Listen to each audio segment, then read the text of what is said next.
খোলো, আমি ডালিম। খোলো, আমি ডালিম বললেই খুলবো নাকি? আশ্চর্য, প্রত্যেকদিন বাসায় আসা শুরু করছো। বাপরে, আর দাঁড়া করা রাইখো না তো ভাই। আর আজকে তোমার ভাইয়া বাসা থেকে বেরোতে এত লেট করলো কেন? একটা ঘন্টা ধরে এই রোদের মধ্যে দাঁড়ায় আছি। তোমাকে রোদের মধ্যে দাঁড়ায় থাকতে কে বলছে? আমি বলছিলাম? সব কথা তোমারে বলতে হবে কেন? আমার একটা দায়িত্ব আছে না? এই, কিসের দায়িত্ব তোমার? ফাইজলামি করো আমার সাথে? বাসায় আমি একা থাকি, ভাইয়া বের হওয়ার সাথে সাথে তুমি বাসায় এসে হাজির হও। পাড়ার লোকজন দেখলে কি বলবে? আরে ভাই, আমি পিন্টুরে টুলুরে পাঠাইছি তোমার ভাইয়ের কাছে, আমাদের ব্যাপারে প্রস্তাব নিয়ে গেছে। এই সময়টা একটু আমরা একসঙ্গে থাকতে চাইছিলাম। খুলবো না? আল্লাহ, বিয়ের আগে এই ছেলেটাকে অসহ্য ভাবে শুরু হয়েছে, বিয়ের পর যে কি হবে আল্লাহই জানে।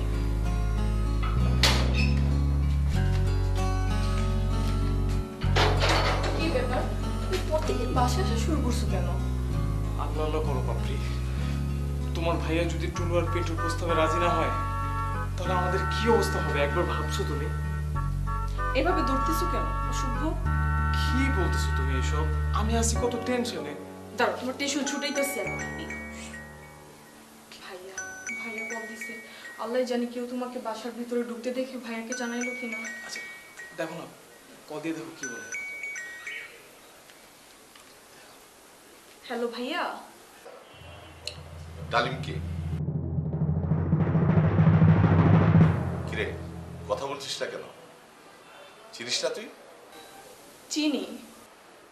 ওর দুই বন্ধু আসছে অফিসে তোর বিয়ের প্রস্তাব নিয়ে। ওদেরকে কি বলবো আমি? কিরে কথা বলিস না কেন? আমি কি বলবো?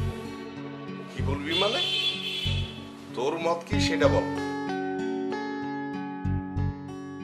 আমার অনেক ইচ্ছা ছিল যে একটা এস্টাবলিশড ছেলের সাথে তোর বিয়ে দিই। সেটা চাইলে আমি এখনো পারি, কিন্তু তুই যে এই ছেলেকে পছন্দ করিস, ওর বন্ধুদের কথা শুনে মনে হলো না যে ছেলেটা এখনো দাঁড়াইতে পারছে। যাই হোক, তোর পছন্দ হইলে তো আর আমার কিছু বলার থাকে না। ভাইয়া, ছেলেটা অনেক ভালো। ভালো হইলে ভালো। আমি তো আর ওই ছেলেকে চিনি না, ভালো মন্দ জানিও না। তুই যেহেতু চাস, আমি আর অমত করছি না। ভাইয়া, ভাইয়া ভাইয়া করতে হবে না। এখন ছেলের স্বভাব চরিত্র ভালো হলেই হয়। ব্যবসা ছোট এটা কোনো ব্যাপার না। মন দিয়ে বুদ্ধি দিয়ে ব্যবসা করলে ব্যবসা বড় হইতে কতদিন লাগে? শুরুতে কারো ব্যবসাই বড় থাকে না, সবাই ছোট দিয়ে শুরু করে। ঠিক আছে, কবে বিয়ে করতে চাস ডালিমের সাথে কথা বলে জানাস আমাকে। আমার অনার্স করার আগে না ভাইয়া? তাহলে তো ভালো, 3-4 বছরের মধ্যে ওর ব্যবসাটাও তো দাঁড়ায় যাবে। রাখি দিলে। আচ্ছা রাখলাম ভাইয়া। কি বলবো ভাইয়া? ভাইয়া বলো, ছেলের ব্যবসা ছোট হলে আমার কোনো আপত্তি নেই। মন দিয়ে কাজ করলে ব্যবসা বড় হতে বেশি দিন সময় লাগে না। আগে দেখ ছেলের স্বভাব চরিত্র ঠিক আছে কিনা। স্বভাব চরিত্র ঠিক থাকলে আমার কোনো আপত্তি নেই।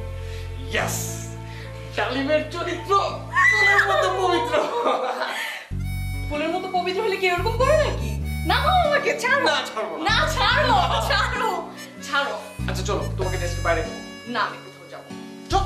না না আমি কোথাও তোমাকে যাবো যাইতে হবে। না, আমি কোথাও যাবো না। না না আমি